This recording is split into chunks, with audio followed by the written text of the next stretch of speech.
সারাদিন রোজা রেখে ইফতারের টেবিলে যদি এরকম একটা ডিশ থাকে, বিশ্বাস করেন আর কিচ্ছু লাগে না, আর কোনো কিছুই লাগে না।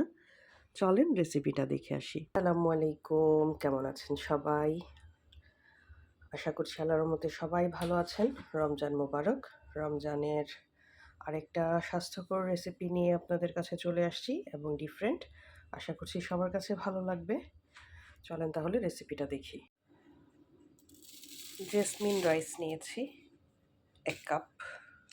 এটা নর্মালি যে কোনো ভাতের চাল দিয়েই হবে। আমার মনে হলো জেসমিন রাইসটা দিয়ে করি, এই জন্য আমি এটা দিয়ে করছি। ভাত রান্না করা এটা দেখানোর কিছু নাই, এই জন্য দেখালাম না। আর জেসমিন রাইসটা একটু স্টিকি টাইপের হয়, আবার এখানে স্টিকি রাইসই লাগবে, তার জন্য বিশেষ করে এই রাইসটা ইউজ করা। আপনারা নর্মাল চালটা একটু নরম করে নেবেন।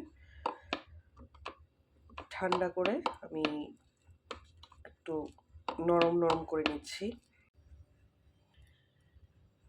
ঘি দিয়ে করছি। এখানে আছে সরিষার দানা, আস্ত জিরা, কিশমিশ আর কাজু।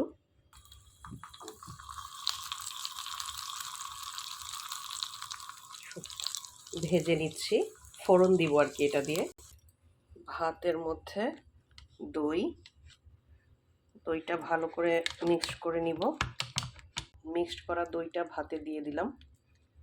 তারপর ফোড়নের যেই কিশমিশ আর বাদাম, আলাদা করে শুকনা মরিচ আর কারি পাতাটাও একটু ভেজে নিচ্ছি।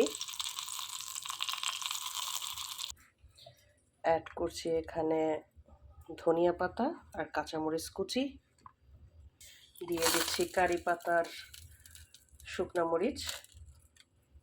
দেখতে কালারফুল হওয়ার জন্য গ্রেট করে গাজর দিয়েছি। এখন সবচেয়ে গুরুত্বপূর্ণ জিনিস হচ্ছে লবণ। পরিমাণ মতো লবণ দিয়ে এগুলো সব মিক্সড করার পালা। চাইলে এটাতে আপনারা আনার অ্যাড করতে পারেন, কারি পাতা স্কিপ করতে পারেন। আর দিয়ে দিচ্ছি সামান্য ফ্রেশ ক্রিম। ফ্রেশ ক্রিমটা যদি থাকে দিতে পারেন, না থাকলে স্কিপ করতে পারেন, কোনো সমস্যা নেই। মাখানো হয়ে গেছে, এখন সার্ভ করে নিচ্ছি। বেসিক্যালি এটা হচ্ছে সাউথ ইন্ডিয়ানদের ডিশ, ইয়োগার্ট রাইস। টক দই দিয়ে করলে একটু টক লাগতে পারে, তখন আপনারা মধু অ্যাড করে নেবেন। ফ্রেশ ক্রিমটা দেওয়ার চেষ্টা করবেন যদি টক দই দিয়ে করেন। আর টক দইটা একদম ছেঁকে নিয়ে আগে মধুটা মিক্সড করে নেবেন সাথে, তারপর হচ্ছে এটা করবেন, কারণ টোটালি টক দই দিয়ে ভালো লাগবে না। খুবই স্বাস্থ্যকর এবং মজাদার একটা রেসিপি, আপনারা ট্রাই করে দেখতে পারেন। আশা করছি ভালো লাগবে, খেতে টেস্ট লাগবে, তেমন এটা আপনাদের স্বাস্থ্যের জন্য অনেক বেশি উপকারী হবে। পেট ঠান্ডা রাখবে। সারাদিন রোজা রাখার পরে যখন এরকম একটা ডিশ খাবেন, তখন মানে নিজের জন্যও ভালো, স্বাস্থ্যের জন্যও ভালো। তো আজকের মতো বিদায় নিচ্ছি। রেসিপিটা কেমন লাগলো অবশ্যই জানাবেন।